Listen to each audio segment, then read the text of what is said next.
name is Bill, and today I'm going to make an updated version of my mom's rhubarb pie.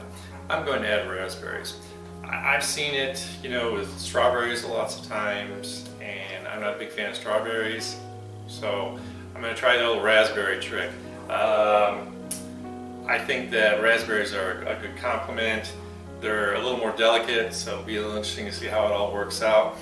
And I do like rhubarb pie with just pure rhubarb in it, but that's fine for me. But a lot of people are just like, man, it's just too much. So this is kind of an interesting recipe that I came up with. And first of all, I got a 350 oven. It's going to be tooting here in just a second. And I need 6 cups of fresh fruit. I've got 3 cups of rhubarb, 3 cups of raspberry. Clink. I've got 9-inch pie crust. It's in the freezer. It's actually one of my leftovers from when I made quiche one time. And then I just use a pie crust, a rolled up pie crust. It's actually my grocer's brand. I don't think it really makes a difference. So I'm really basically ready. I want to keep the pie crust in the freezer till I'm ready to stuff it. Other than that, we're pretty much ready to go. So like I said, I've got my 4 tablespoons of butter that I melted. I don't want the butter all hot and bubbly, so I melted it. Room temperature, it's going to stay melted for a while. And what I'm going to add is I have the first secret, which nobody ever does. I've got 2 tablespoons of vanilla. I like pure vanilla extract. I just think that artificial vanilla that doesn't really taste the same. I have 1 1/3 cups of sugar, granulated sugar.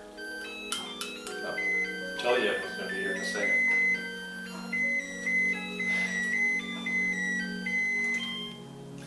So the other thing is that lots of people use flour as kind of the thickening agent. I've tried different things like arrowroot, but I really think that cornstarch is better, so I've just got a 1/4 cup of cornstarch right here. Cornstarch is so weird to work with, but I just think it works better. What I want to do, I'll get this all incorporated. This is where you really see how cornstarch is so weird. It's like 0 gravity stuff. So this is just making a really nice mixture for all my fruit.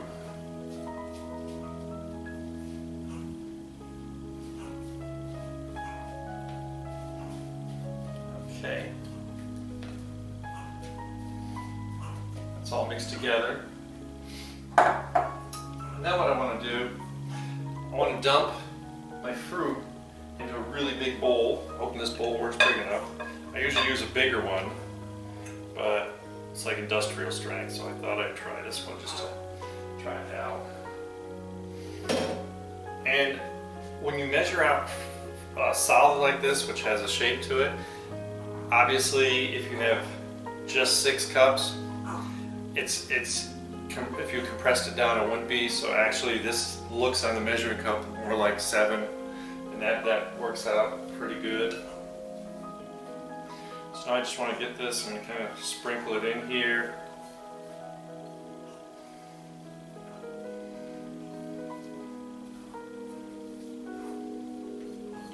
Get this all in here. One of the things I want to do is, because I want to be really gentle, I don't want to break this all up. I'm just concerned about the raspberries. But this is how I'm going to mix it together.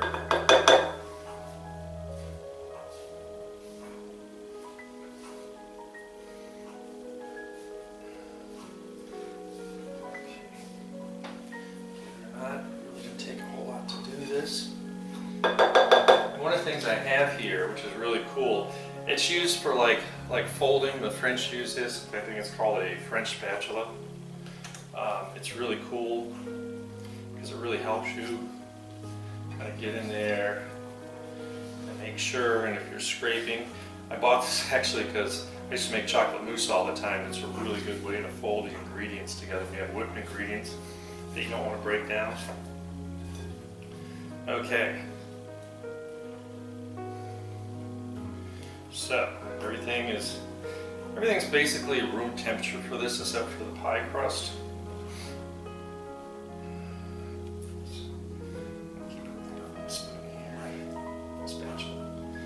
So just working with these two spatulas makes it really, really easy.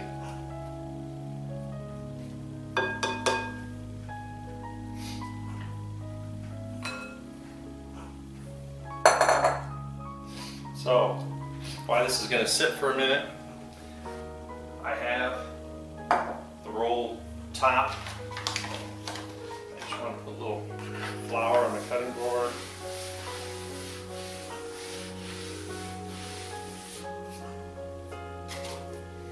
Just want to open it up.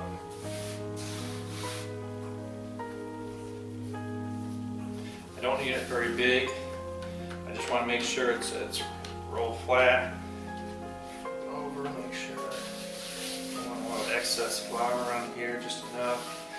And we're going to have to cut the edges off, but it's going to be about this size.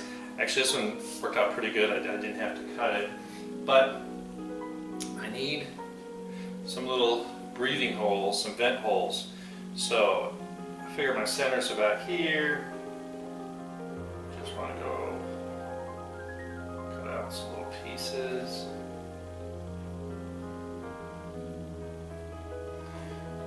Just like Grandma used to do.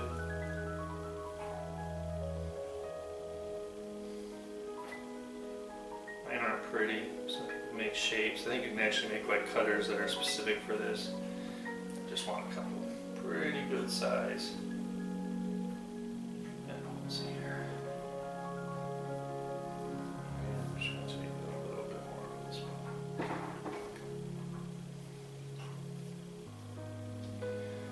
Okay. So what I want to do is I'm going to move this away, and I want to get my pie crust out and get it filled. So move this, put it up here out of my way.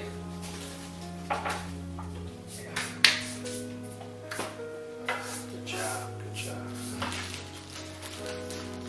Alright. So I got my very frozen pie crust here. I'm going to fill it. My fruit may not all fit. This is going to cook down a little bit. So you want it full, not too mounded, or you're going to have a big mess on your hands. Kind of drooling over this. This looks kind of good. This doesn't have to be perfect, and I think that's. It really hung up on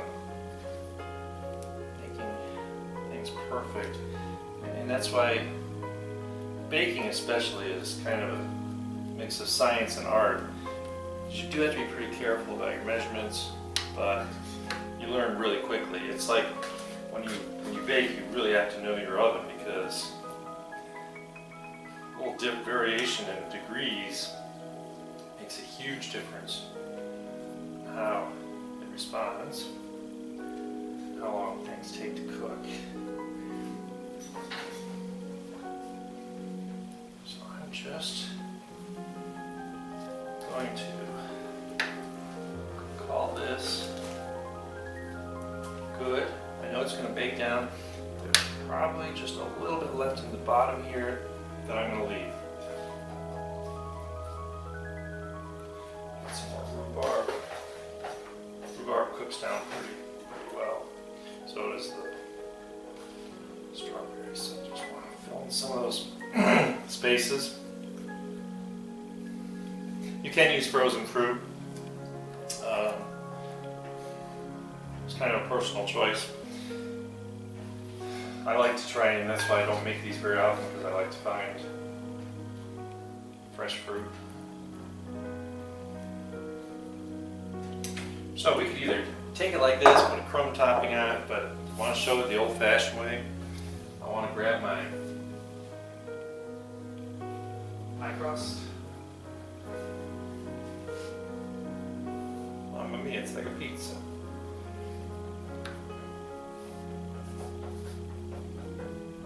Basically, go around here, crimp it.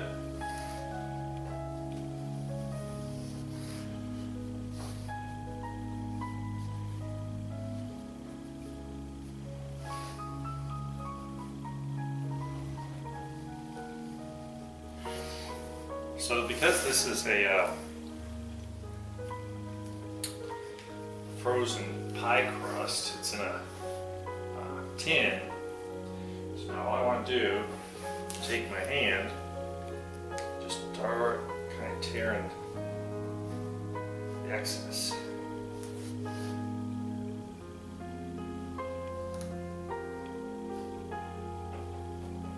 It's pretty easy.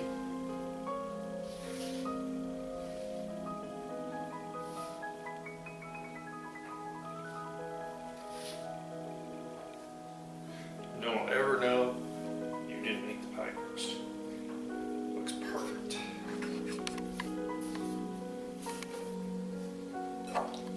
Alright, we're almost done with this part.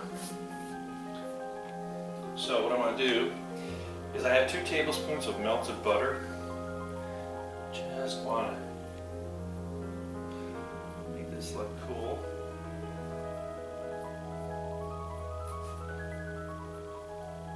Whole thing.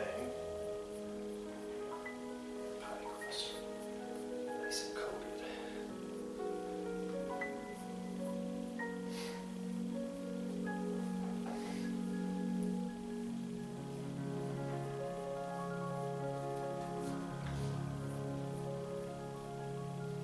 They do make pastry brushes.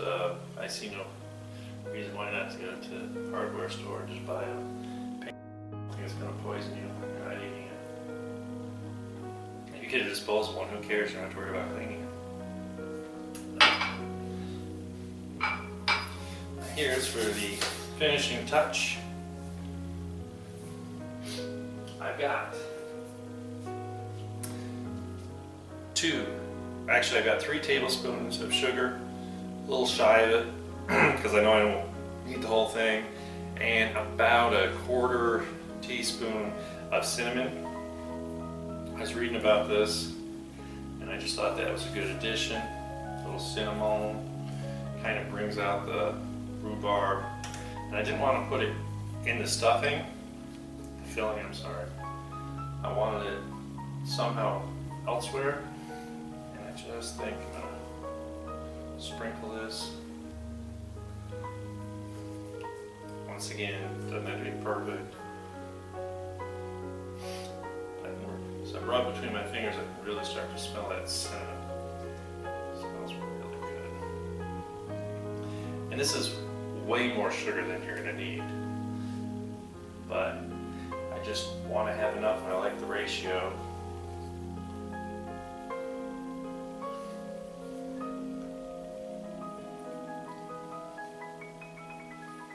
I was actually reading an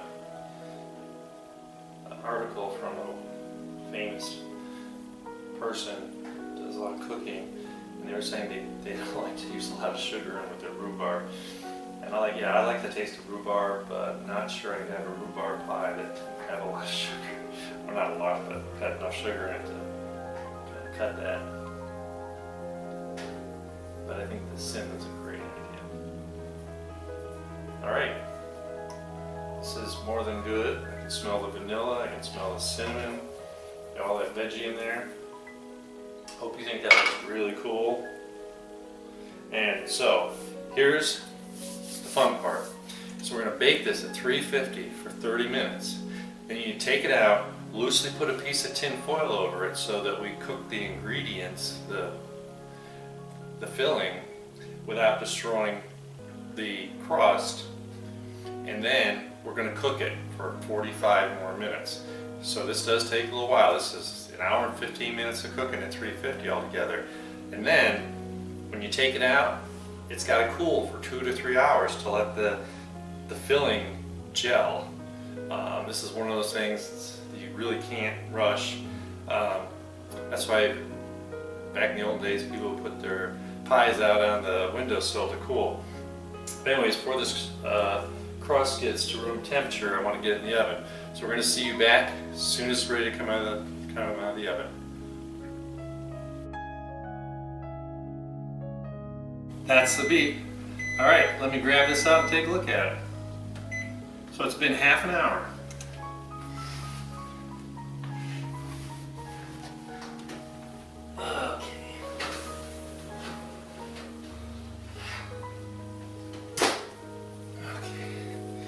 So one of the things I did do is I put a piece of parchment paper so we don't make a real bad mess. I just want to give it a look, see what's going on. The crust is going to be good. I think I'm going to tent it just to keep the crust from getting messed up. Remember, because we got 45 more minutes.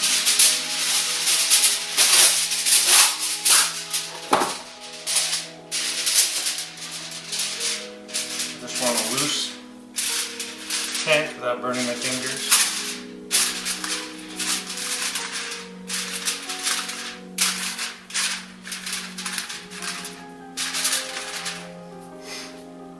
Alright, so in 45 minutes, this should be ready for the 2 to 3 hour cool down.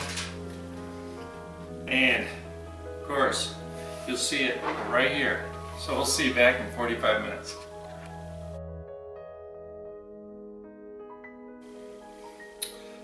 Alright, so it has been that initial half hour. Make sure that the crust has good color to it. And then I put it back in the oven, and it did take 45 minutes. Fortunately, we had a little bit of a failure in the crust. It did separate a little bit and start to leak. Probably caused by the frozen pie shell didn't mate real well with the top I put on it. So the workaround is, this isn't a pie I would give to someone as a gift, but certainly if you could cut it and serve it and no one would know the difference. It just means the pie pan's a little messy on the outside. Thus I put it on a piece of tin foil here. I can tell you that it smells really great. I did cheat. I have tried filling. It's just the way I want it. It's got tartness, sweetness, everything you ever want. And I do really confirms that I like doing the raspberry with the rhubarb. I hope people out there are willing to give it a try. And obviously, if anyone can tell me how to do a better pie crust, it's actually the first one I had do this to me. Probably I would say that I could have let the crust itself warm up a little bit, or the other thing would have been to put a little egg wash on the bottom pie crust, the edge of it, and put this on so this would have cooked into it. This is why we used a 350 oven. Another thing is that I think my oven's been a little off lately, so which happens with age. This poor thing is pretty old. But certainly this will be a great dessert. Remember, you want to sit out until it's room temperature. It could take a couple hours. And if you want to wrap it and throw it in the fridge, be my guest. I always refrigerate my pies. As you can see, because the pie pan is just a tin pan, is messy, I did throw a piece of foil under it so I don't smear stuff all over the place. But like I said, this will still taste great. Later I'm going to have a picture, try and decide whether I want to put a big dollop of good ice cream like Ben & Jerry's vanilla ice cream, or some whipped cream on it. Probably the ice cream, because I think that's the way to go. But certainly I'm drooling over, and this is a great pie. And I hope you all try it. Like I said, if anyone has any recommendations or anything to tell me about, please do comment, subscribe, and I'll see you next time. Have a great day.